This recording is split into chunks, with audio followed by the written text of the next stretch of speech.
evening. I'd like to welcome you and call to order the April 25th Port Orchard City Council regular meeting.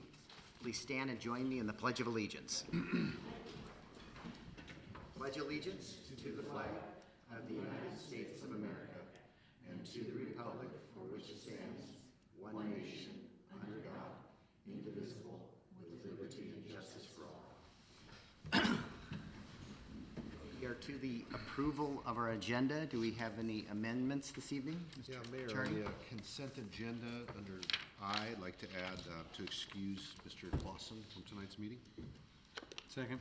Motion and a second to excuse Mr. Clausen. To add that is consent item I. Any discussion? All in favor, say aye. Aye. Any opposed? Mr. Clausen's being absent has been added to the consent agenda. Any other amendments to the agenda this evening? Okay, here we have a motion. No, yes. Mr. Mayor, I would make the motion to approve the agenda as amended. I second that. Motion and a second to approve the agenda as amended. Further discussion of tonight's agenda? Hearing none, all in favor of approving the agenda as amended, say aye. Aye. Agenda has been approved. We are to the first citizen comment period. Anyone wishing to comment this evening on items on the agenda tonight? All right. We will move on. Close the first citizen comment period. We are to the consent agenda. Mr. Chang? I move approval of the consent agenda as amended. Wow. Second. Second by Councilmember Ashby. Any discussion of the consent agenda items? Got a number of pedestrian pathway easements and the escrow charges to that. So all in favor of approving the consent agenda as amended, say aye. Aye. Any opposed? Consent agenda is approved. We have no presentations. We have no public hearings. We are to business items, and we are to business item A, which is, I believe, Mr. Martin, the first reading of ordinance amending the 2017-2018 biennial budget. Mr. Martin. Thank you, Mayor Patonsu, members of the Port Orchard City Council, citizens of Port Orchard. Actions involving amendments to the budget take two readings. This is the first reading of an ordinance amending ordinance number 4016, adopting the 2017-2018 biennial budgets, and subsequently amended by resolution number 1017. The public may comment on the amendment following its presentation. Capture revenue and expenses over the fiscal period. During the biennial period, changes to the budget in both revenue and expenditures need to be recognized by budget amendment. This budget amendment ordinance is to provide funding for purchase of property relating to the Bay Street pedestrian pathway. Negotiations to purchase the property and acquire easements extended past the end of 2016 and into 2017, and the 2016 budget appropriation expired on December 31st of 2016.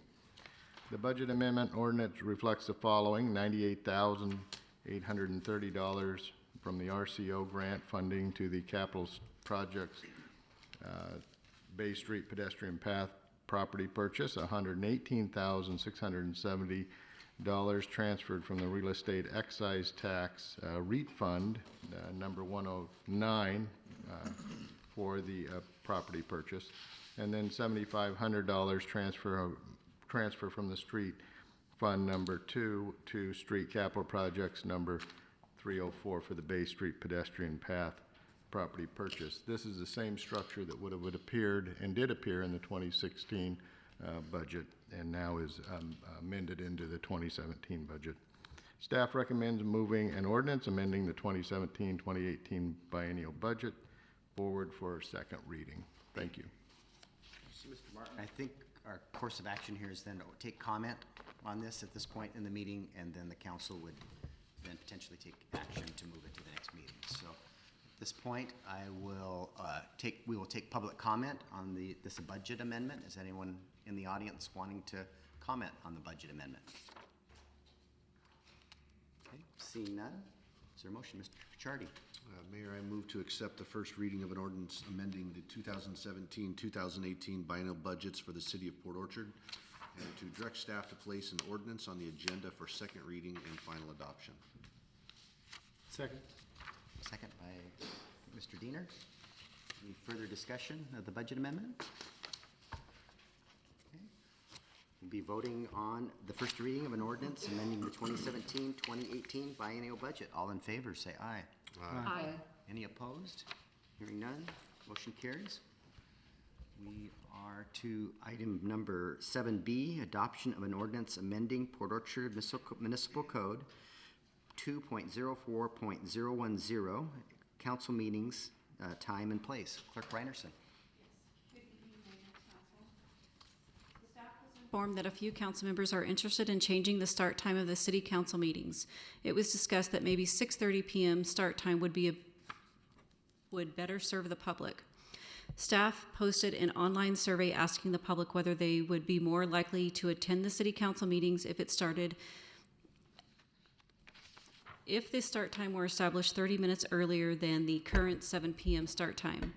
The results of the survey revealed that approximately 76% of participants stated that they would be more likely to attend the council meetings if it started 30 minutes earlier.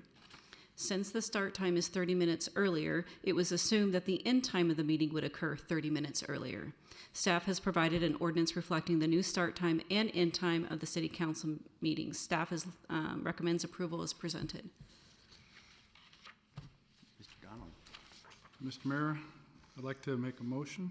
I move to adopt an ordinance amending Port Orchard Municipal Code 2.04.1010, council meeting, change the start time to 6:30 p.m. and for a regular council meeting and not continue past 9:30 p.m. Second. Second by Councilmember Lucarelli. Any discussion of this? Yeah, just a second. Mr. Diener? I just hope that this will help with our public participation that we want. We did not get the robust number of people. We had 76%, but it was slightly more than 20 people responded, so Right. it wasn't. Those that did respond did say that they would be more likely. So, I know staff will appreciate it. They stay here from end of workday at 4:30 till the council meeting starts, so it moves the day along about a half an hour sooner too. Yeah. My question is, I just want to be clear, because I'm, with the motion, it's my understanding that we would be moving by the resolution or by the ordinance, we would be moving not only the council regular meetings, but also the work study to 6:30. And I'm not sure the motion says that. It does say regular meeting, So, It's council meetings. for a regular council meeting. A study session, a regular council meeting?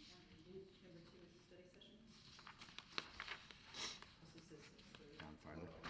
Yeah, actually, it's saying that the regular, they all start at 6:30, but the regular council meeting cannot continue past Past 9:30 is 9:30. what it's saying. okay. I just wanted to be clear that we made the motion to reflect the ordinance, because I believe the ordinance does say that work study and council will both be at 6:30. Yeah. So the motion, first part of the motion says that we're amending 2.04010, which includes 1 and 2, which is regular and work study, but we're only changing the end time of the work study, or excuse me, the regular meeting. Regular meeting. Okay, thank you. So at 9:30, we have to take action to continue the meeting, or the meeting adjourns. And I don't believe that action is required for a work study. Correct. It's not in the code currently. Clear as mud? Absolutely. All right. Any other questions or comments?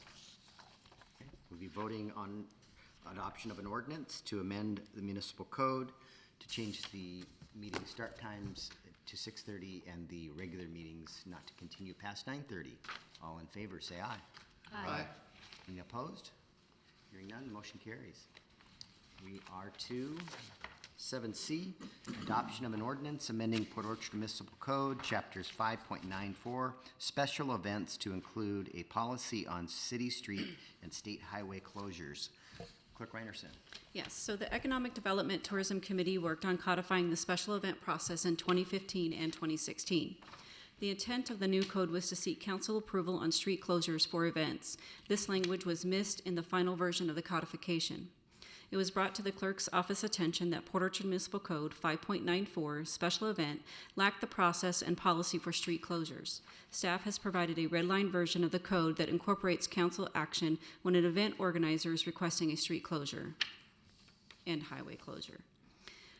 While given the opportunity to provide an amendment to the Port Orchard Municipal Code regarding street closures, I took the liberty in adding language to make certain sections clearer to the public, and therefore provided to the council. Staff recommends approval as presented.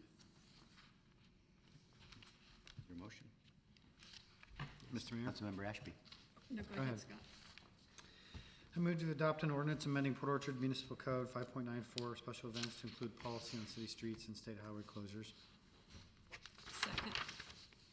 And just for everybody's aware of it, later in the agenda too, there are certain events that are going to be grandfathered from this policy because they've historically closed the state highway, so. Questions or comments? Just wanted to point out that under the definition of the parade and the run, we're going to add, right now it just says, the definition just defines it as a city street or sidewalk. We're going to add or state highway, so to both of those definitions.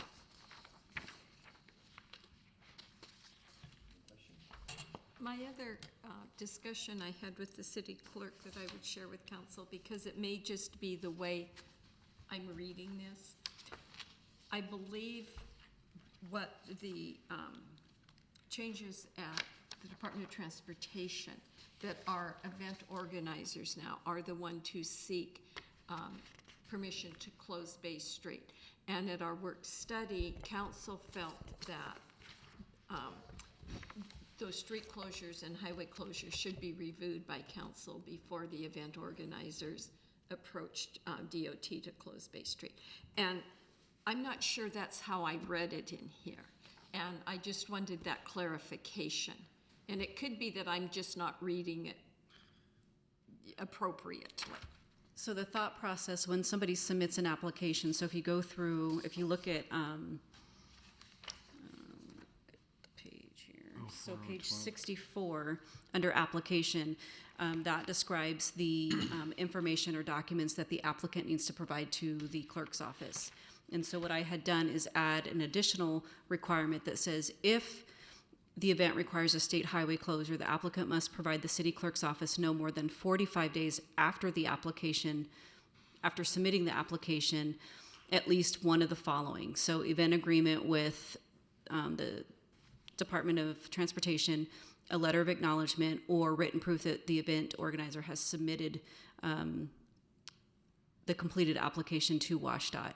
So they don't need to provide that information at the time of submittal, because when they submit the application, we're going to follow the process, which is 5.94.050, which is processing the application. So once we get the application, we'll immediately go to the processing part of it, which states number 4 that says, oh, if we get one, we got to bring it before the council if there isn't already pre-approved by resolution by the council. So that's the intent, but I don't know if... I'm not sure, because if I were an event organizer and I read this, I would say, okay, I have to apply for this myself. It doesn't say in here that they should wait for council approval before they do. But I think the city clerk's it's filed with the city clerk, so she's gonna bring it to the council, I think. and No, then- I know, but if I were an event organizer, I would be filling out my applications and I would, okay, I need to do one to the state too. I would do it to the state at that time. I don't see that it says here that I should wait. Well, it does, in the second sentence, I believe it does, in the red there, when an event requires a state highway closure, application for a special permit should be filed with the city clerk's office no less than 120 days, no more than 1 calendar year ahead. So I think they are bringing it into us. And they have 45 days after submitting that application. I don't see the 45 days though, where's that in this? It's under 12. Under 12. Oh, 4012. Let's just kind of timing of it. Oh, up there, okay. You have to do at least 120, but then after 45 days of the 120, then they've got to fulfill that requirement. Which Right, is still but plenty of time for council to hear it, and they would have all their ducks in a row. Right, but if you were an event, if I were an event organizer, I would be filling that out at the same time. Unless they're, but we don't want them to do that if the council is not going to approve the application. I don't think there's any harm in them getting a DOT approval if they jump that process. Yeah, I don't know. I do not know if there are fees involved. I don't know. I don't know if there's insurance they have to do. I don't know what the requirements are with DOT. And I would not want to burden our event organizers of going through that exercise if it were an application we were not going to support. So it just needs some language clarifying. Exactly, That the council, with council approval, that would be the next step. yes. I think I might have a solution. So if we go to page 64 in your packet, 5.94.030 under permit required, section 3, where the first line where it's in red, where it says provided, there is no city street or highway closure presented. When an event requires a state highway closure, upon council approval, Of the event. Yeah, that's perfect. and then they have to do Right. X, Y, Z. Okay. Right, I think we all had the same intent. I just wasn't reading it that way. Needs to be a little bit clearer. Okay. So would you mind making an amendment to the motion to add the language Brandy just stated? Yes. Yes, I would make a motion to add to the special events ordinance the word city highway to correct the definition of parade and the definition of run. And I would add the words under 5.94.030, section 3.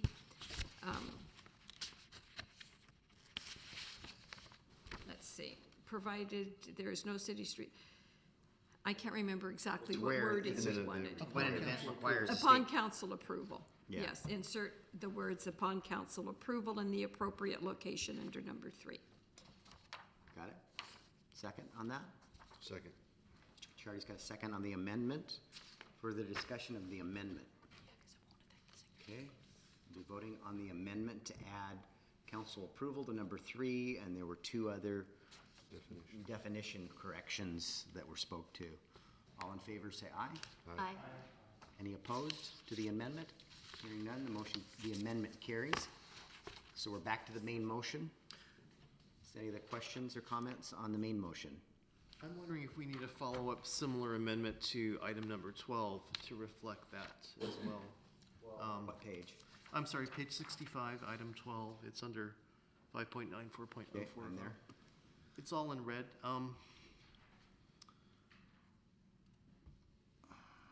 So it'd be the same thing. If the event requires a state highway closure, upon approval by the council, the applicant must provide blah, blah, blah.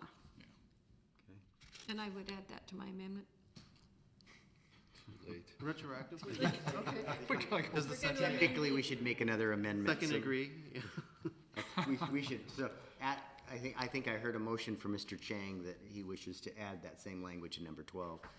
Second. And we have a second by Councilmember Ashby. All in favor of adding that same language in number 12 on page 65, I believe it is. Any further discussion of that? All in favor, say aye. Aye. Any opposed? Okay, so we've approved a second amendment. Further discussion of the main motion? Fred, did you find another one? Or do you think we're okay?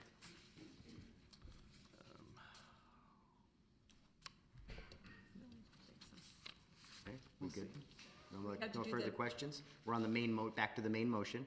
We've voted on 2 amendments. Did we vote on both amendments? Yes. Oh, perfect. Yeah, You are a great referee. I'm trying to be. Okay, now we're voting on the main motion, which is adoption of an ordinance amending Port Orchard Municipal Code, chapters 5.94, special events to include a policy on city streets and state highway closures. All in favor, say aye. Aye. Any opposed? Seeing none, motion carries. We are to adopt number D, which is adoption of an ordinance creating new R8 MWD zone, amending Port Orchard Municipal Code Chapters 16.13 and 16.30 and 16.40. Mr. Bond. Yes, thank you. An alternative R8 zoning designation has been proposed to be adopted alongside the city's existing R8 zoning designation. The differences between the R8 and R8 MWD zones relates primarily to building setbacks. In the proposed R8 MWD zone proposal, the new zone would allow the occupied living portion of a house to have a 10-foot right-of-way setback. Porches would be set back at least 5 feet, and garages would be set back 20 feet, which is 5 feet further from the street than what is currently allowed. The proposed action would create a new R8 MWD zone, but this new zone could only be applied through a zoning map amendment. Staff will be bringing forward a separate zoning map amendment at a future date to apply this new zone. The current proposal is only to create the zoning designation, not to apply it. The proposal is intended to be consistent with the existing 2016 Port Orchard Comprehensive Plan land use element. These changes have been reviewed by the Planning Commission, and a public hearing was held on April 4th, 2017. The Planning Commission recommended approval of the proposed revisions, and City Council reviewed the revisions at the April 18th work-study meeting. If approved, the revisions will initially be adopted under Title 16, but will also be incorporated into Title 20 as part of the Unified Development Code scheduled to be brought to Council in June of 2017. Recommendation is to approve the R8 MWD zone. Yes, Councilmember Lucarelli.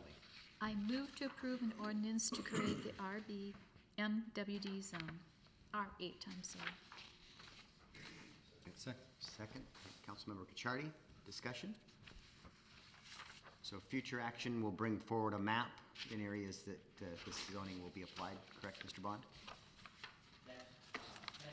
The map amendment is going to the Planning Commission next Tuesday for consideration and could be before the council shortly thereafter. Other questions or comments? We'll be voting to approve an ordinance to create an R8 MWD zone. All in favor, say aye. Aye. Opposed? Hearing none, the motion carries. We are to 7E, adoption of a resolution repealing resolution number 009, small works roster, and 006-15, change order authority, and adopting procurement policies and procedures. I believe this was carried forward from a prior meeting. And let me, working with my technology here, find that. Clerk Reinerson, do you have a comment? Yes. So, on December 20th, 2016, the city adopted resolution number 086-16, setting forth standards of conduct and written procedures in accordance with local, state, and federal regulations. As part of the adoption of the city pledge to embark on a 90-day comprehensive review of its procurement policies and practices, staff provided review updates to the Council Finance Committee and provided a draft procurement policy at the Council Work Study session. The completed review included city departments, legal counsel, and the state auditor's office. Advice on the procurement practices and policy was sought from the Municipal Research and Services Center. The procurement policy before you tonight is accumulation of the review process. In an effort to provide an up-to-date working document, staff has asked council to allow staff, upon approval of the mayor, to update the policy based on future changes to the Revised Code of Washington, Washington Administrative Code, Municipal Research Service Council Advisory, and federal code without seeking additional council authorization. The limitations set by council restricting the Public Works Director and mayor's change order authority may not be changed without council approval. Staff recommends approval of the procurement policy document as presented. Yes, Mr. Diener.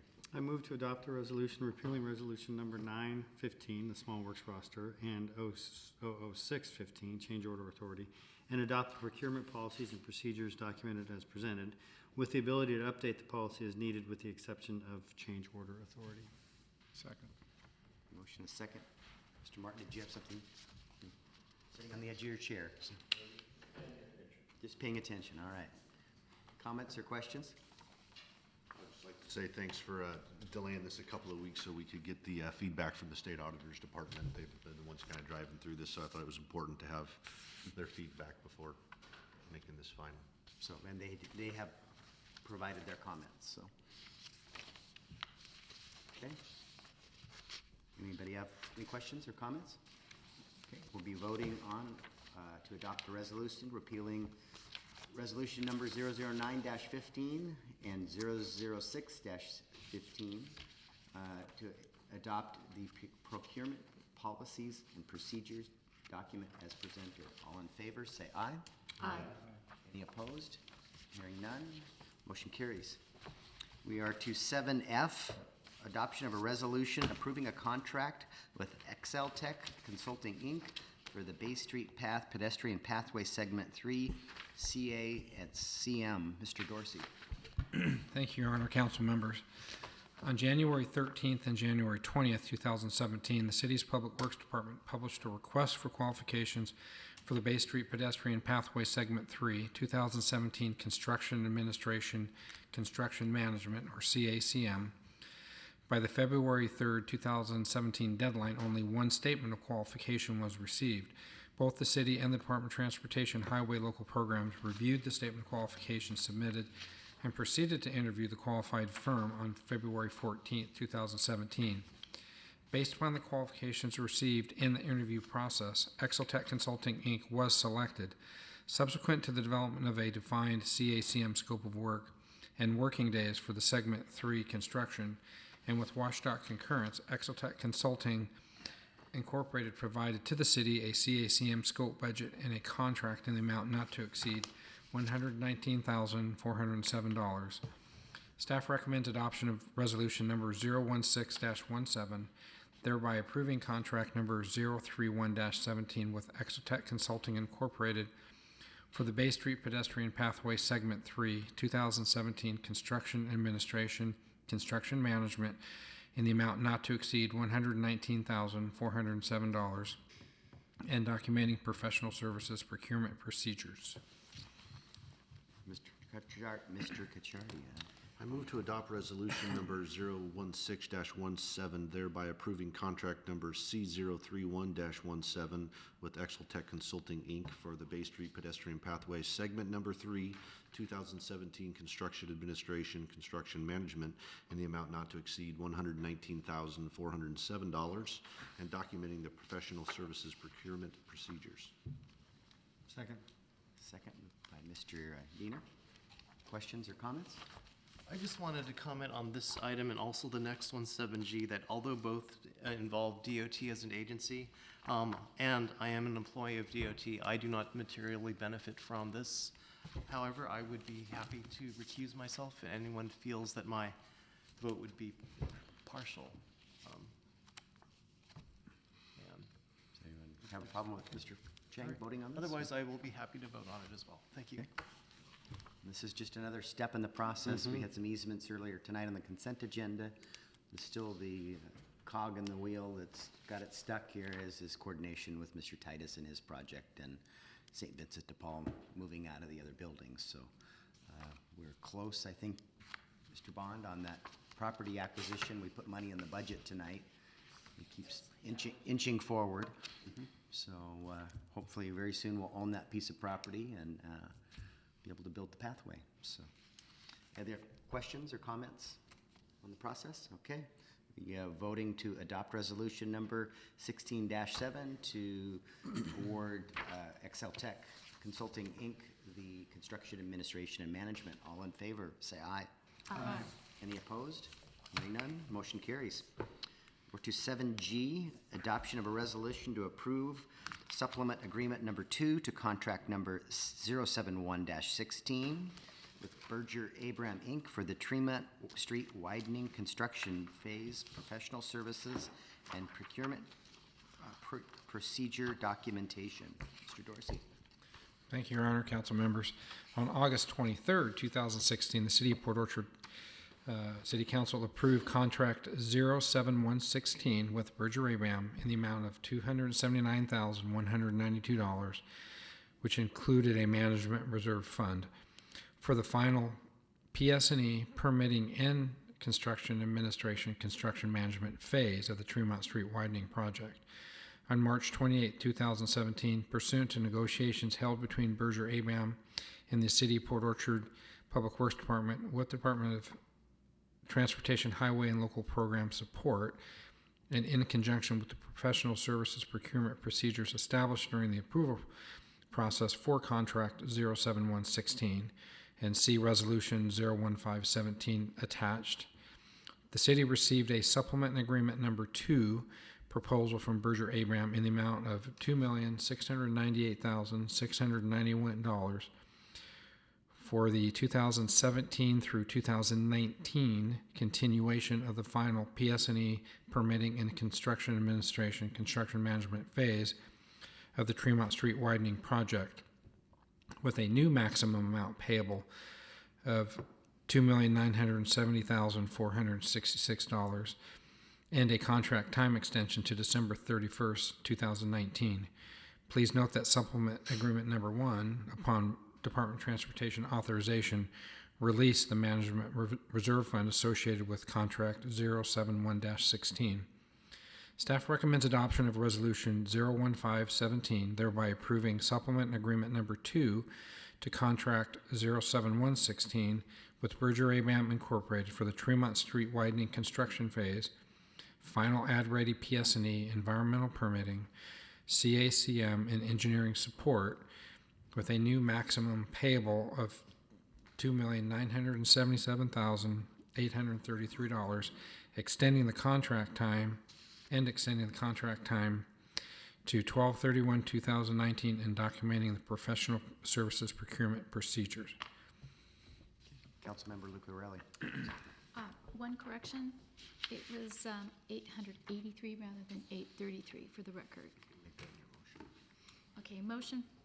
I move to adopt resolution number 015-17, thereby approving supplemental agreement number 2 to contract number C071-16 with Berger ABAM Inc. for the Tremont Street widening construction phase, final ad-ready PS&E, environmental permitting, construction administration, construction management, and engineering support, with a new maximum amount payable of $2,977,883, extending contract time to December 31st, 2019, and documenting the professional services procurement procedures. Is your second? Okay, motion a second, discussion? So your motion, it was in the motion, it was correct, the dollar amount. Yes. Okay. Other questions? I think everybody's aware, I haven't seen it in the paper, but we did a press release on Monday morning. We did get an additional $2 million in funding, bringing our total this last year to $12 million of the $18 million in grant awards, so very exciting. So that said, voting on a resolution to approve Berger Abram to perform final ad ready, PS&E, environmental permitting, construction administration, construction management, and engineering support. All in favor, say aye. Aye. Aye. Any opposed? Hearing none. Congratulations, Mr. Dorsey, we're one step closer. Yeah. Thank you. 7G. Oh, no, that was 7G, wasn't it? Yep. Okay, we're 7H. Adoption of a resolution approving Small Works contract number 034-17 with BJC Group, Inc. for the 2017 720 Prospect Street remodel project and documenting procurement. Mr. Dorsey. Thank you, Your Honor, council members. On April 5th, 2017, and pursuant to RCW 3904155, the city's Public Works Department established a list of qualified contractors for the 2017 Small Works roster, see Resolution Exhibit A attached, for main category facility construction, repair and maintenance, and subcategory ADA service repairs, remodels, carpentry finish, carpentry interior, and carpentry rough. By the April 18, 2017 deadline, the city received one bid as follows. BJC Group, $229,177.95, which included applicable tax. Therefore, on April 19, 2017, the city's Public Works Department completed the MRSC mandatory bidder responsibility checklist and confirmed that BJC Group, being the lowest qualified bidder, has a valid city business license. Please note the total cost associated with the 720 Prospect Building purchase, $230,000, and remodel, $229,177.95, is $459,177.95, which equates to basically $157 per square foot, based upon a 2,925 square foot building area. Recent documentation provided to the city shows that $225 per square foot is the current value for government facility land building improvement costs. Staff recommends that the City Council adopt Resolution 02117, thereby approving Small Works Contract C034-17 with BJC Group in an amount not to exceed $229,177.95, including all applicable tax, for the 2017 720 Prospect Street remodel project. Motion? Sure. Councilmember Donald? Mr. Mayor, I move to adopt resolution number 022-17, thereby approving Small Works Contract number C034-17 with BJC Group Incorporated in an amount not to exceed $229,177.95, applicable tax included, for the 2017 720 Prospect Street remodel project.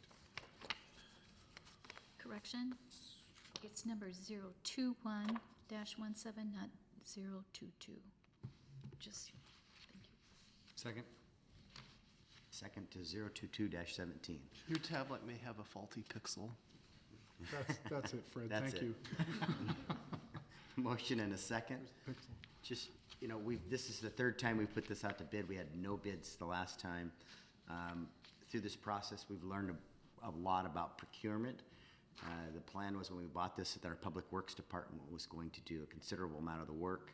We learned through the procurement process that we can't have them do any of the work because of the amount of the contract. So we're still, as Mark pointed out, you add the purchase price and what we're putting into improvements, our cost per square foot is still at $156, and that's including the land over there. We know that by our presentation, the cost to add on to this building that doesn't even include land is $225 a square foot. So there's still good value. We're gonna get this contract done. He's supposed to be performed in 45 days, and we're having a meeting tomorrow about Nick's moving party, and we're hoping to get Nick and his staff moved over there across the street by July 1st. Okay, is that 45 days in the contract? Because we didn't get a copy of the contract. And that was my one question, was there a time frame involved? Right, I think the clerk, Should have been in there. they got the contract. We sent over the unsigned, and then the signed came in today, I believe. From notice to, so it'll be 45 days from tomorrow. Right, and Oops, second, Mr. Dorsey. in the fiscal impact, just a reminder that there was a budget amendment that added additional funding, but I believe there still will need to be a budget amendment for this total contract amount. Part of that meeting tomorrow too is there could be incidentals that we haven't, caught here that the contractor isn't, related to moving. We've got budget furniture and some incidentals in there, so it's making sure we've gathered all that, so.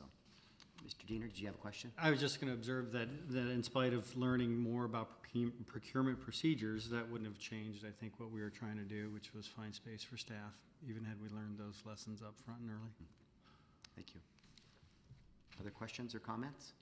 Okay, we'll be voting to award a contract to BJC Group in the amount of $229,177.95 for the 720 Prospect Street remodel project. All in favor, say aye.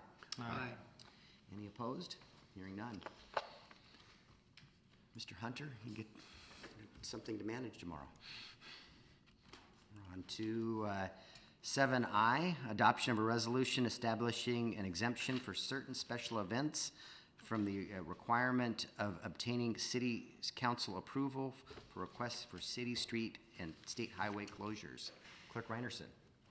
So earlier this evening, you approved a resolution to, or excuse me, an ordinance to provide the ability to exempt certain special events from the requirement of obtaining city council approval for requests of city streets or state highway closures. And those legacy events would be the cruise, the Grand Parade, Cruise and Sunday Annual Car Wash and Bike Show, and the Jingle Bell Run.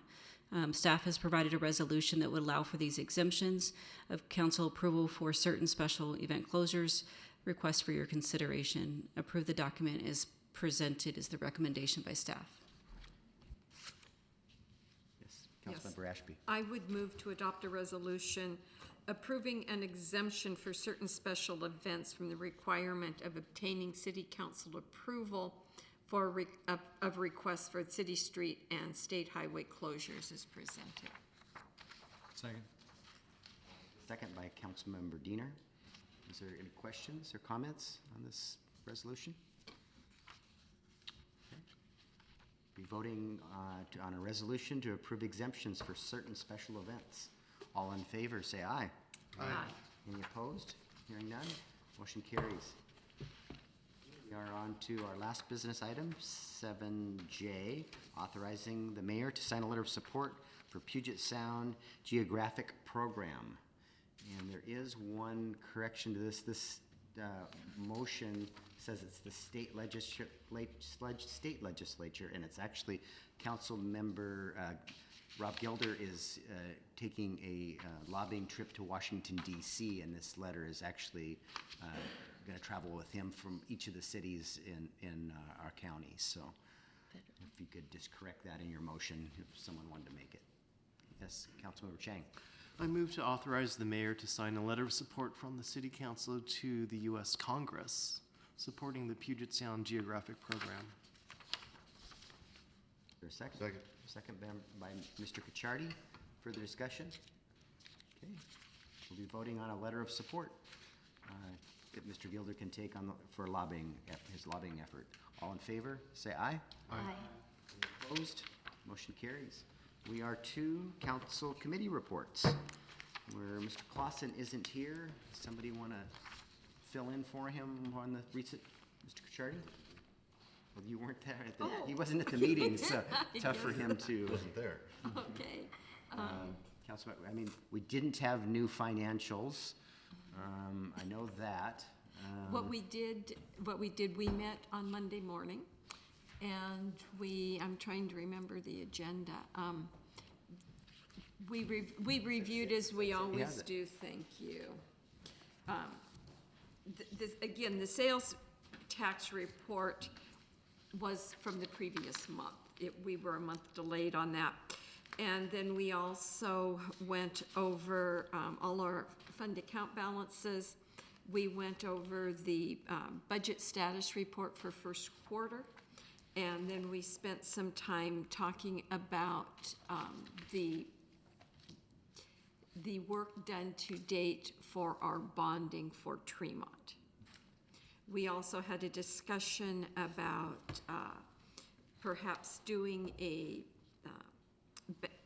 security assessment for the back end of our IT system. And we then also talked, that was what I'm remembering we talked about.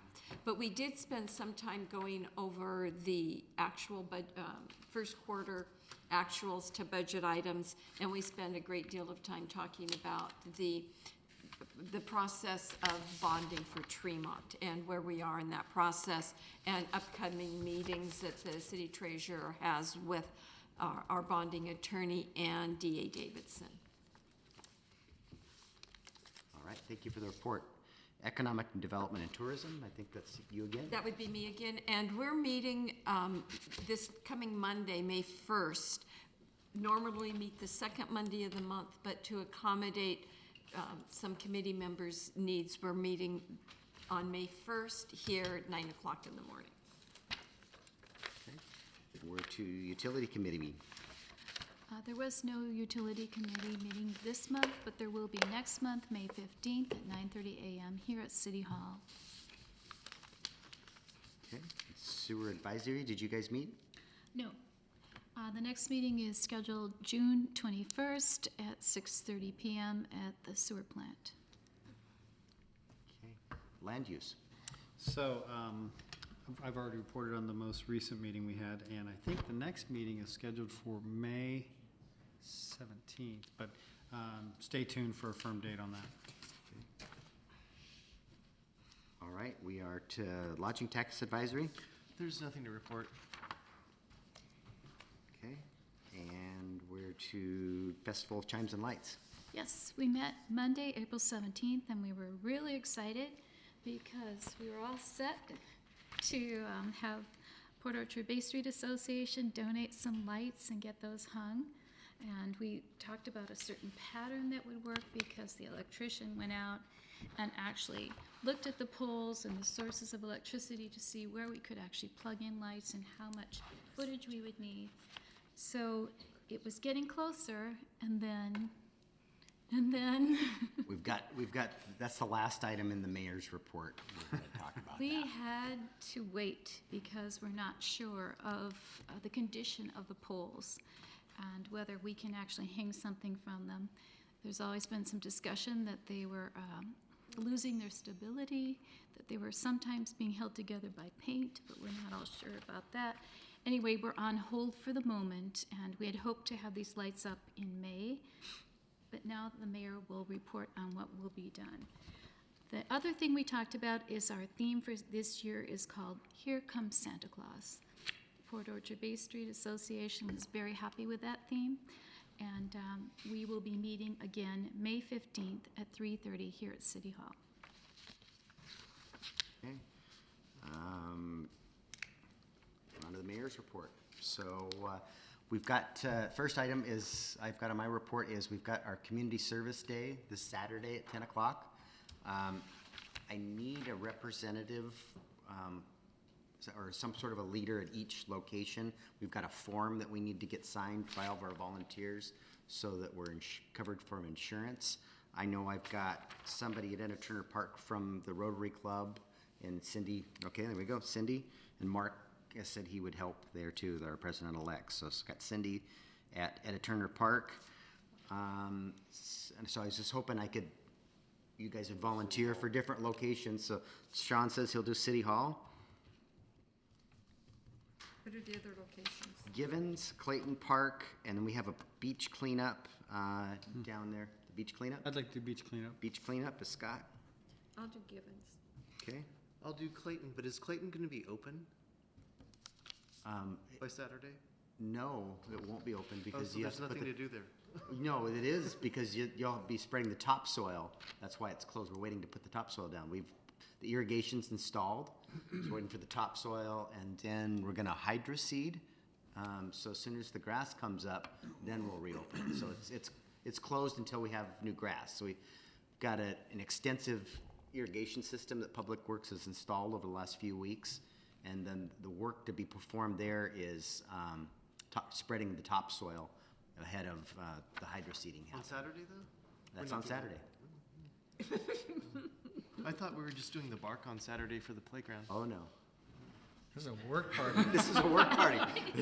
How many yards of topsoil we get delivered there? Make sure he A gets lot. a really small shovel. Thanks for too. your volunteerism, Fred. It's Thank you, appreciated. Fred, for taking Clayton Park. I'm sure we'll get enough volunteers, though. I was at Rotary today, and we had somebody from the morning club there saying they're, got volunteers coming. We've got volunteers coming from the noon Rotary Club. We've got the Latter-day Saints coming. I think we're gonna have a heck of a lot of volunteers. So it's pretty exciting. So Fred, your first job is just to make sure checking everybody in there, and we'll get you the paperwork to do that. And that's What time what is we're- it, 10? Just think of it by the yard, not the ton. It makes it sound lighter. It's a lot easier. And hopefully it's not raining and wet. Mud. Did I miss a site? Missed a council member. Everybody, so you're more than, where do you want to go? And you want to, City Hall. You're gonna go City Hall? Okay. Okay, so we got, Where will we pick up our forms, Mayor? we will get them to you. Either Okay. they'll be in your mail, how about in your mailbox by Friday, no later than Friday. We'll have a clipboard and the form with enough room for 200 volunteers at each site. And a list of work to perform at each site? It'll be pretty apparent. It's playground chips at Givens. It's topsoil at Glayton Park. It's beauty bark here at City Hall. It's beauty bark at Etta Turner Park and the mound that's on the other side of West Bay. There'll be piles of material staged. Okay. And then on the beach, it's low. It's going to be low tide. Tide's traveling out. I think the actual low tide's noon, but so it'll be out far enough at 10 o'clock to pick up riprap, garbage, along the shoreline. So Okay. I think we got it. So we'll get clipboards in your mailboxes. Next item. So I'm just confirming that we're working, that's what our last work study was pretty intense. The next couple could be also so that we can have a summer break from a work study. Would still be everybody's intent to work a little harder in the other work studies and then not have a work study in August? I see heads shaking Yes. up and down. This will be better than December, won't it? We'll manage that better. We did pretty good on the August one last year, didn't we? We took August off last year. It was excellent. Yeah, I thought so. Recent transit meeting, they, we adopted the holiday or the summer schedule for the foot ferry. Transit has since adopted a holiday schedule, so they're gonna pick up one of those holidays for us. The downside that's probably one of the most profitable ones. They can't have the 4th. They No, can't have it's- Labor Day. It's Labor Day, so they're gonna pick They up. want Labor Day?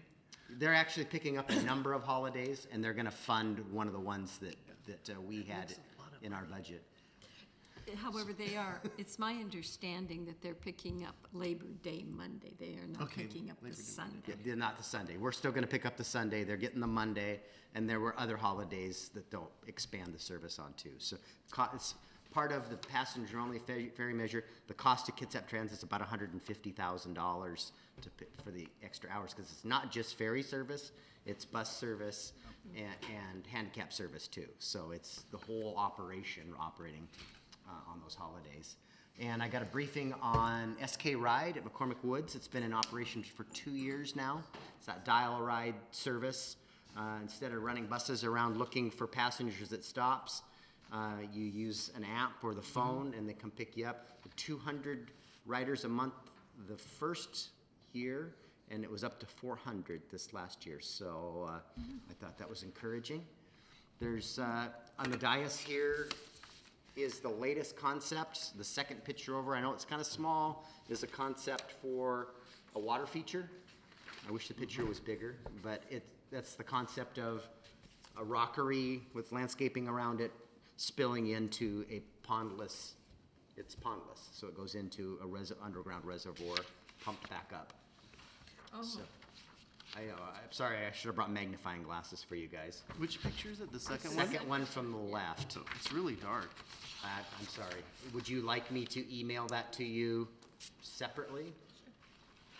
So I just wanted, this was an opportunity, so where it's at on the concept there is on the hillside there, basically west of the restrooms. Do you see it there? Built into the hillside. So I'd like, if you, with your guys' concurrence, get her to finish her design with these concepts. We could find out we can't afford all the amenities we like when we get the 30% design and the cost estimates, so that would be the next step. So is everybody comfortable with us moving forward with the contract, okay?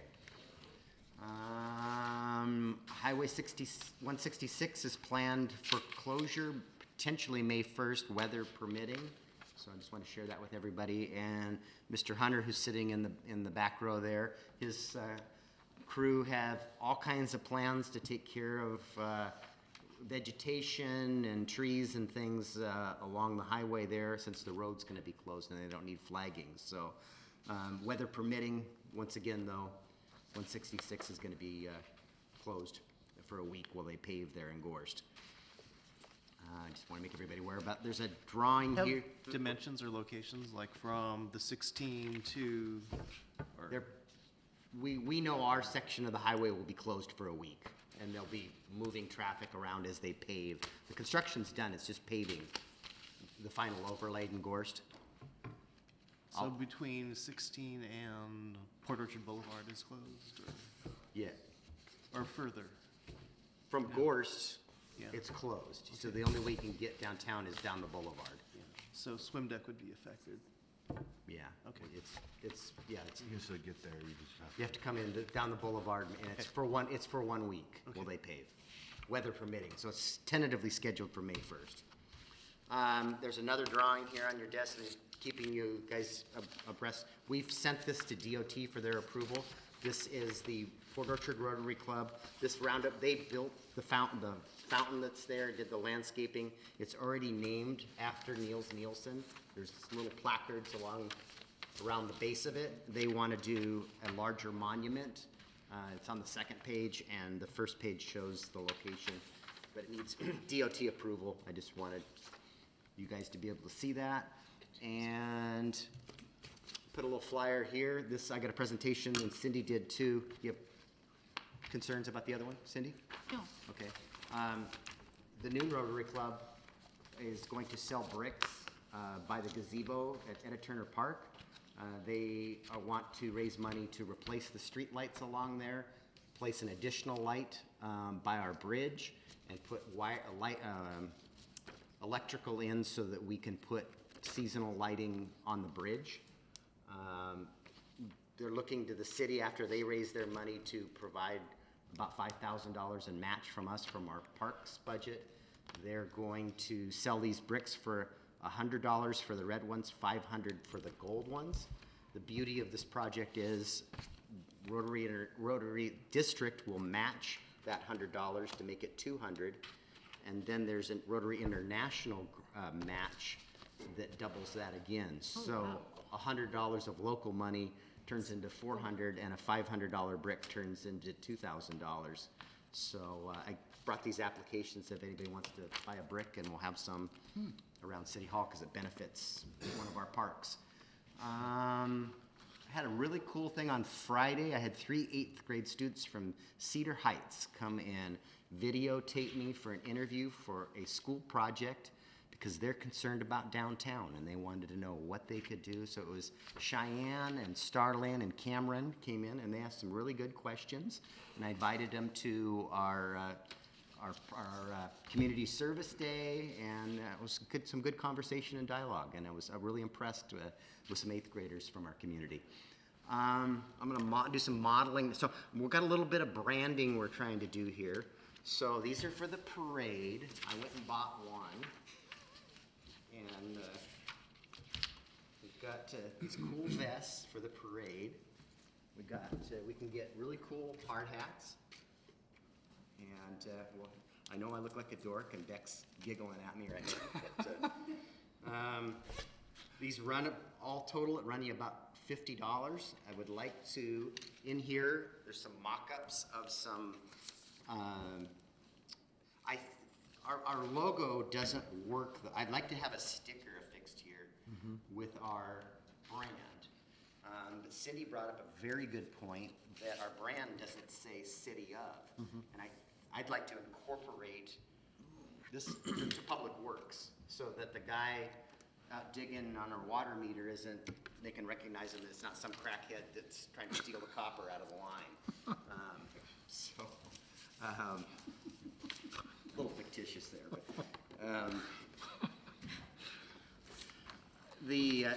so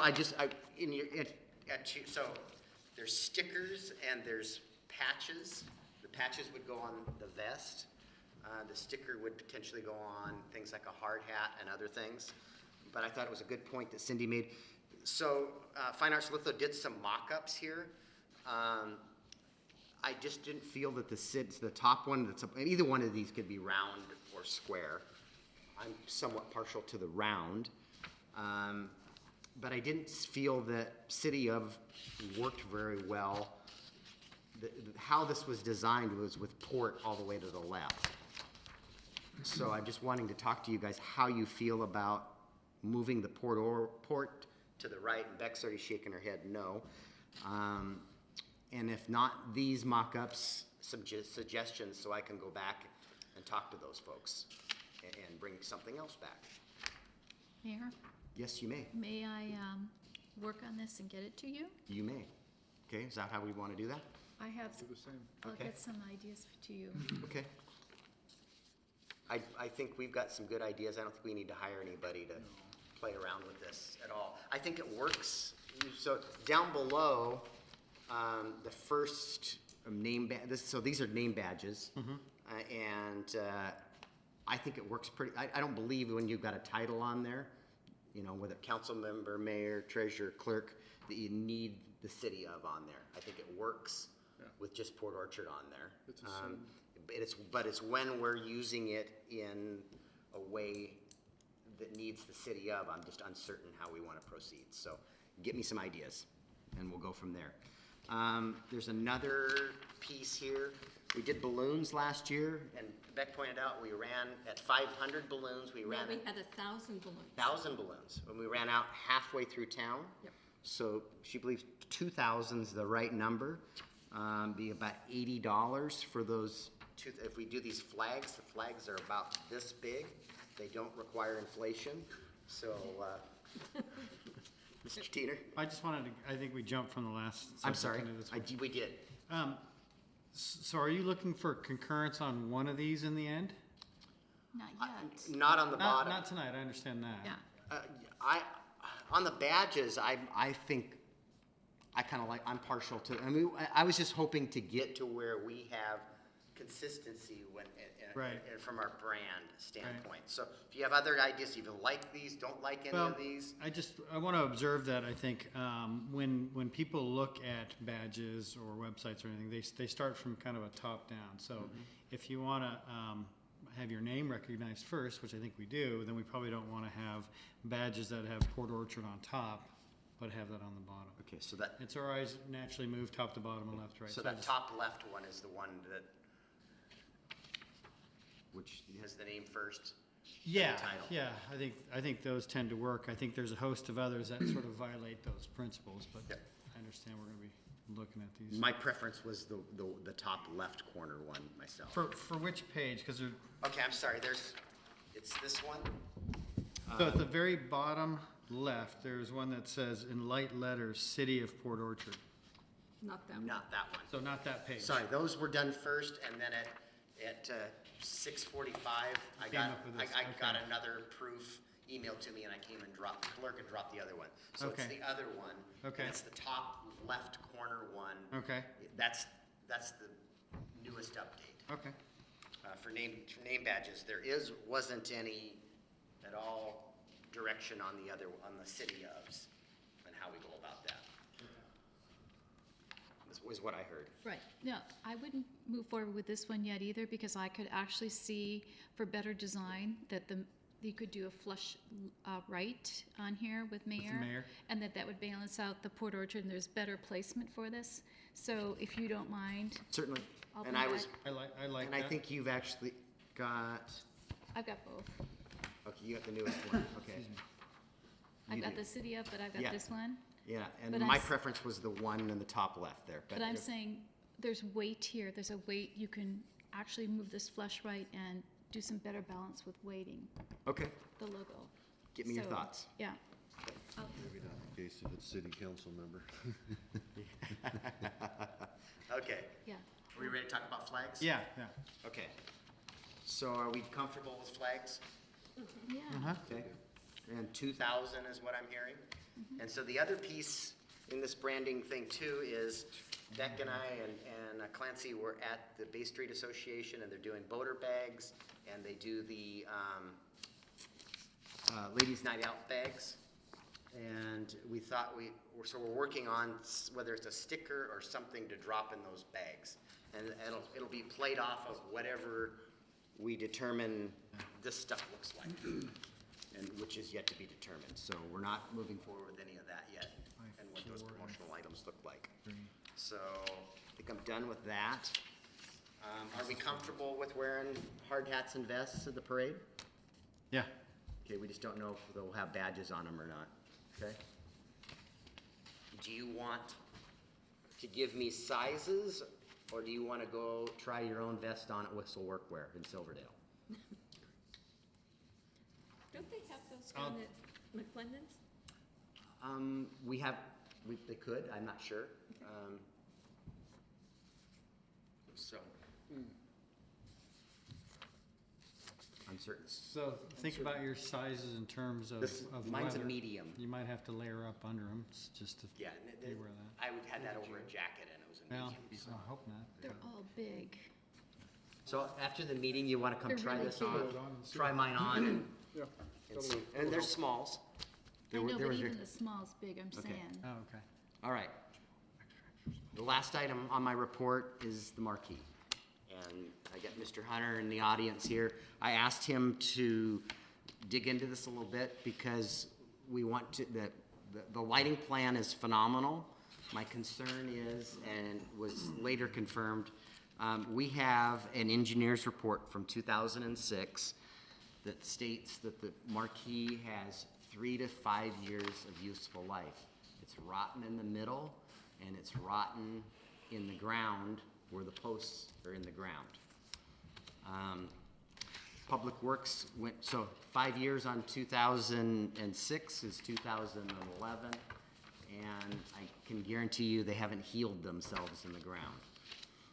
As Mr. Dorsey started to talk about and I guess Cindy mentioned it, the marquee, the posts and the marquee and where it mounts to the building is all kind of holding itself together. I think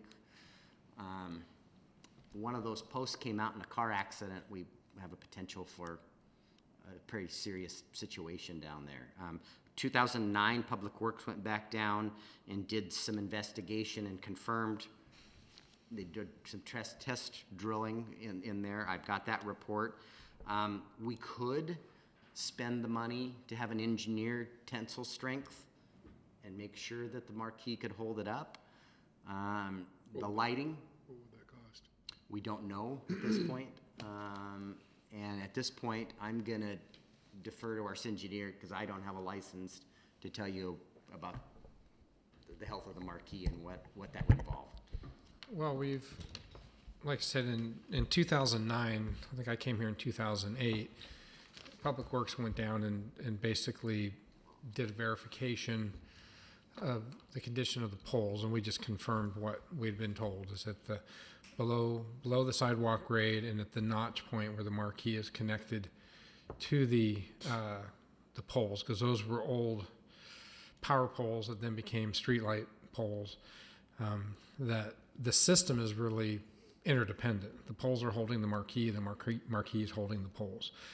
And we had a third, I guess, confirmation when Rudy did rings and things. So when he removed the portion of the marquee per the DOD overlay requirements and reconstructed his balcony, he had a pole right out in the middle of his building that when the marquee came down, the pole came down.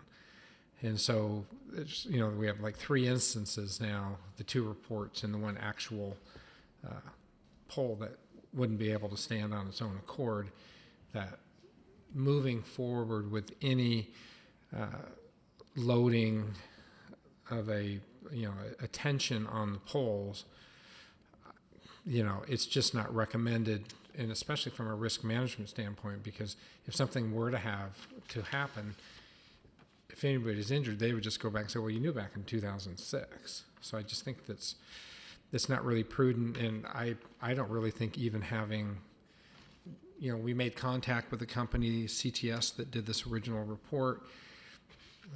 I don't see a lot of benefit to spending money for them to just kind of reconfirm something that they told us, back in 2006. So I think it'd be better to move towards working with the property owners and just getting agreements in place that allow the lights to be strung, building to building. Like we have, actually the banner is strung, I think one side's on a building, the other side's on the pole. But, I think that's just a better use of time and energy and effort. And as far as the actual marquee itself, Public Works is here to perform whatever services the council decides as you want to move forward. So that's a policy decision. We did do a lighting plan in 2010, I'm thinking, that basically, I think it was a $600,000 to redo the lighting, and that was with overhead WashDOT approved lights on the south side and bollards on the north side. Light did that study. Recently, we found out with the Tremont project that the DOT has actually reduced their lighting requirement, so potentially that could change. That's not set in stone. That was just a study. So you could have lights on both sides of the road. Maybe you alternate poles with bollards, and then you do like 4th Street in Bremerton where you're kind of running more diagonal or what have you. But I think my recommendation would be to not add load, because it isn't the weight of the lights is the issue. It's the cable that you have to string between the two and put tension, because you have to maintain that minimum 20-foot clearance. I would move towards looking at an alternative to the lights, the decorative lights, until the city actually decides what to do with the marquee and ultimately the downtown lighting plan. Maybe it's time to dust that off and look at funding that in conjunction with revision to the marquee. Questions? Mr. Diener? I was just going to say, I understood what he's saying, and I don't think it's prudent to spend more money just verifying something we already know. I'd like to think about being strategic about the lighting and the lighting plan. I'm curious to see what that looks like. And So currently, our lighting plan calls for all the street lights on one side. And if we want to do something like this, we need to relook at that lighting plan. Yeah. Because ideally, you would want street lights on both sides and attach those lights to the street lights in a manner consistent with that plan. Because I think it's a beautiful effect. I just have serious reservations about the safety of if we start putting tension on that marquee. Councilmember Ashby. My question doesn't have to do with the lighting. It was listening to the city engineer talk about the poles and the marquee, and my question is the flower pots that are put up by the Port Orchard Bay Street Association on those poles, is that a liability to us? Or are the poles strong enough to house those flowers during the summer? Well, you're placing a load going back to my engineering class, you're placing a moment, because you have the pole and then you have a weight that's stuck out 2 or 3 feet with a weight. So you're creating a moment, which is adding a load. Now that load compared to the tensile load that you would have on trying to get a cable under tension is at the top is a much heavier load. So to answer your question, knowing that they're rotten at the base and they're rotted at the, let's say like 10-foot level where the notch is, it's not prudent to just continue to hang plants. I don't think that's an immediate concern. I would definitely be concerned hanging plants and lights on those. But I think I wouldn't say, hey, I wouldn't go so conservative and alarmist and say we shouldn't hang, POBSA shouldn't do the plants this year. I think we should be strategic on how we want to deal with the marquee and the poles. Again, because remember if we could go back and change something, I would change not integrating the two. let the marquee be the marquee and the poles be the poles, but That happened in 1970. right, they're integrated, and now we were dealing with that consequence. So I think this is time to be strategic about what the city wants to do from an aesthetic standpoint, from a liability standpoint. The current DOD plan calls for the building owners to remove it as they build their properties, like rebuild their properties or remodel their properties like Rudy did, with the 50% sidewalk coverage. You know, do we want to have, you know, discussion in our mid-biennial budget with consideration of a lighting plan, or talking about a phased removal, or those are all discussions I think you guys need to have. But you know, I do have, having now seen this report, I have serious reservations about, you know, what if damage we would cause to buildings and, you know, people if they were on that sidewalk when a car hit one of those poles. Mr. Diener? Do you want to kick this over to land use? Certainly. I think whatever discussion occurs with lighting, polls should be a part of that as well, and the marquee and the. Right, and just as a reminder, the city does have an approved, we went through a process, we have the steam virgin green, kind of like the lights that are over in the parking lot or at the, the decal pier. So there has been a light selected, but I think bringing it to Land Use Committee, the 2010 lighting plan, into light plan, to reintroduce it to everyone would be prudent. I don't think it would be much of a problem at all to, especially now that we know that from a state highway perspective, they've reduced their lighting requirements. So theoretically, we could, especially if we're doing crisscross lights, theoretically you could remove, I think with the reduction in lighting, some of those bigger poles could potentially be removed and have a larger spacing. And like I said, you could do strategic pole locations with strategic bollards on both sides and accomplish that. And I think Into Light could do a very quick revision to that plan, ballparkish. I could reach out to Lars Larson and see if he could look at that quickly, and so we could say, yeah, we could do that, and it's the same order of magnitude cost, or costs have gone up or they've gone down, so that we could. Councilmember Lucarelli. Yes. I think that probably, if we can, we should reach out to building owners to check on the possibility of running those lights diagonally to the buildings as well right now. Clearly, we're going to have to come up, address the lighting issues, but that's going to take some time probably, and of course that'll be a budget item.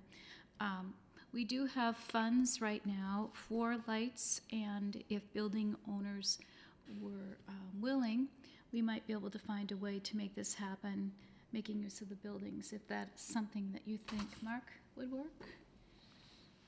At one point, I believe Mr. Jeffcoat from the Merchants Association was going to reach out to the Right. building owners, and then it morphed into. Right, because we thought we would end up using the poles instead. So perhaps what we can do is go back and address the placement, knowing that we would be using the buildings, and Bobby and Dave Jeffcoat can be talking to some of these building owners, and I have a feeling that we would be able to at least get some of these lights up, and some would be better than none for now, and then of course we can adjust all this when we have our poles and whatever, but it would give us a nice start, and I think it would lift everyone's spirits if we could just move forward on this, don't you think? Okay. All right, so it sounds like your committee will take it back to the Merchants Association, contact some building owners. We've got money in our budget, and I think they've got money in their budget. We'd like to move forward, but sounds like we don't want to put them on the marquee, from what I've. No, and I know that we need to move forward with the other lighting as well, so that needs to continue. So land use, so we'll add that to a land use agenda item to look at downtown lighting and what the future of the marquee is. So, okay, thank you. We are on to, I think, citizen comments. Yes? Ms. Jerry? About department heads. My goodness, I skipped you guys. Mr. Dorsey, you got anything exciting to tell us? I do. Despite some continued ups and downs with Tremont, the revised, and I would say 95% sure schedule is now as follows. We'll be advertising May 5th and May 12th. The opening date doesn't change, so we're still going to open on the 30th of May, and then come to the June 13th council for contract approval for Tremont. Basically, we'll have a notice to proceed July 5th. Probably, it usually takes about 3 weeks to get bonding and things in order. So we have a notice to proceed in July of 2017. That's a 24-month, it's actually a 22-month construction contract. We have a month on either side. So we're looking at, July of 2019. And now that the council approved the Berger-ABAM contract, I'll be directing them to immediately start making contact with all the businesses and the property owners in the corridor, the affected, and start, because that was a big part of the CACM interview process, was having somebody that has experience that deals with those sorts of projects and managing, the community. So that's going to be their first task. Once we get ready to go to ad, I'll be able to then refocus on Bay Street Segment 3. That's been on the back burner, unfortunately. We've got Well 9 that we have to get going on. We have McCormick Park Phase 2 we've got to get going. Well 13, we got to get that drilled. And we've also got to get going on the McCormick Properties, water, sewer, going on that. So there's a lot happening that kind of Tremont's been a bit of a plug. I also had a meeting today with emergency management. As you know, we've been working with them on, they updated the SEMP, or the County Emergency Management Plan, 3 years ago or so. They're now looking to have everybody update their emergency operations plan. So we've collectively, I guess, made a decision that Station 31 is going to be our emergency operations center. We have a $5,000 grant to buy equipment, and we're working with Department of Emergency Management to buy what we need there. We've inventoried what we have. We've already moved all of our current equipment to 31. It's no longer in the storage room. Station 31 is this fire station up on Tremont. It's the old city fire station. So that will be our official emergency operations center. And so the next plan is to actually develop, consistent with the county, a new or an updated emergency operations plan. And at that point, we'll look at how it opens up, who's credentialed, and things of that nature. So that's a pretty big body of work, but it's needed. So thank you. Okay, thank you. Mr. Martin. Thank you. I just wanted to mention a couple things this evening. One is on the bonding, as Councilwoman Ashby mentioned. We're currently working with S&P, the rating agency, on a Q&A answer. There's one thing that I'm finishing up with Mr. Bond on the comprehensive plan. That document will go back to S&P, and I'll sign a rating letter when that goes back, asking them for a rating. The preliminary official statement is in final draft form. We should get that back tomorrow. That's about a 98-page offering document that sets forth the financial condition of the city. So that's well on its way. On May 9th, we're going to have a due diligence conference call that will include the financing team with the city, which include the bond attorney and D.A. Davidson, to make sure that we've got everything in order. On May 17th, we're going to have a presentation preparation for the S&P presentation. That'll include the mayor as an elected official, Mark Dorsey and I, and bond counsel, D.A. Davidson, and then anyone else that the rating agency might ask to talk to after they get back our Q&A documents and they go through the POS. So they may have certain things. So that rating call is on May 24th at 11 o'clock. It's what it's scheduled.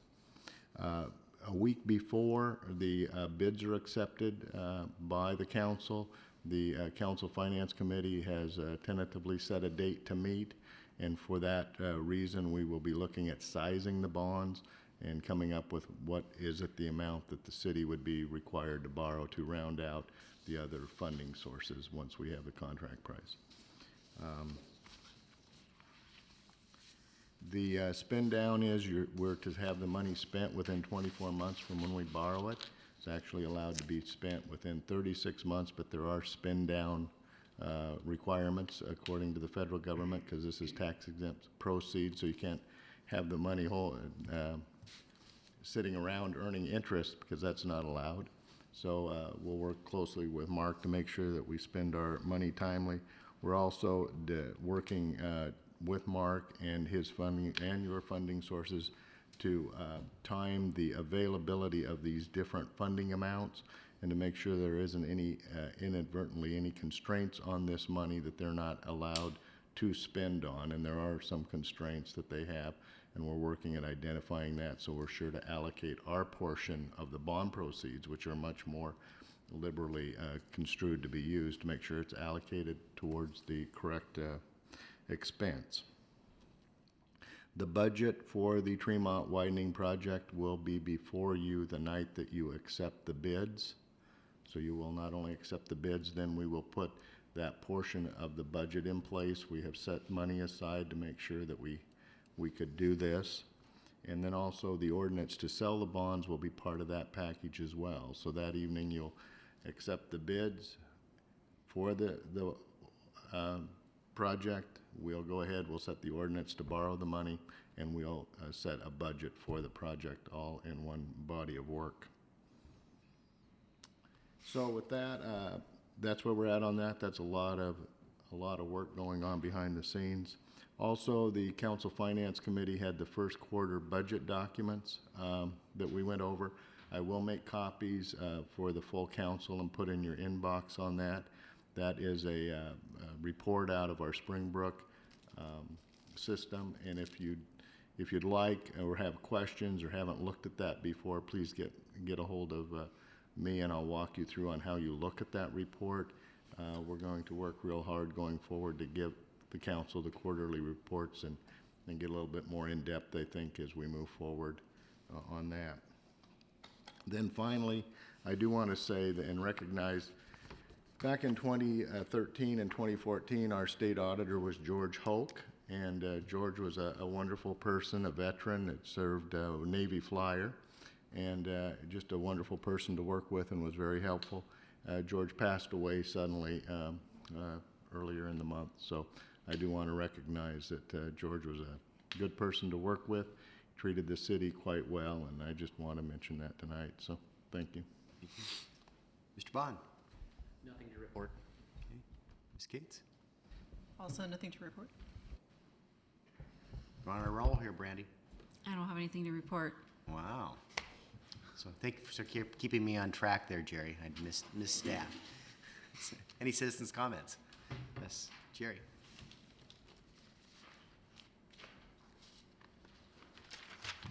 Jerry Harmon. I talked with Brandy before the meeting, and so I think that my problem has been taken care of, but since you guys switched over on the webpage, we haven't received any notices about any meetings and things like that. So I was saying, instead of all of us having to re-sign up, you already have a list of people.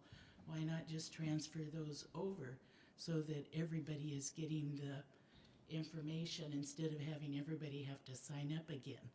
It's just part of transparency. So my understanding was our other list was sending, it didn't break it into categories.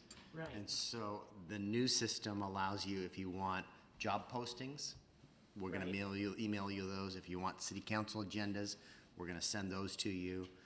So there's various categories and where. I signed up, the only one I didn't sign up for was the job postings, but Right. we haven't been getting them, and Nick hasn't either. So The new system should, if you're not getting them on the new system, let us know. But you well, did that's need what to. I just did, but I yeah. was thinking all the other people, most of them were wanting it basically for, I would think, council meeting or any Actually, the most requests we get are for the job postings. Okay, well, okay, I was just thinking, you know, flip them all over and you can always say unsubscribe. But it took me a while to realize that I was not getting them. Sorry about the inconvenience. Yeah, I I was thought, just saying, to me, just flip them all over, so thank you. other comments? You got something for us?